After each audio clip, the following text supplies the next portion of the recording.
खबर इटावा से है, जहां किसान ने टमाटर की फसल पर चलाया ट्रैक्टर।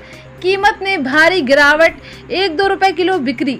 सही दाम न मिलने पर किसानों को भारी नुकसान।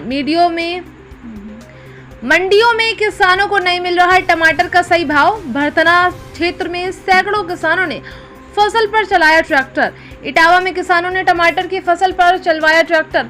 उत्तर प्रदेश के इटावा जिले में किसानों ने अपनी टमाटर की फसल पर ट्रैक्टर चलवाकर उसे नष्ट कर दिया। ऐसा इसलिए हुआ क्योंकि किसानों को अपनी फसल का उचित मूल्य नहीं मिल पा रहा था, जिससे उन्हें लागत भी नहीं निकल पा रही थी। बाजार में टमाटर इतना सस्ता है कि किसानों की इसे तुड़वाने की मजदूरी तक नहीं निकल पा रही। किसानों का कहना है कि वे अपनी फसल को खेतों में ही नष्ट करने को मजबूर हो गए हैं, क्योंकि उन्हें इसके लिए सही दाम नहीं मिल रहे हैं। इटावा से ब्यूरो रिपोर्ट।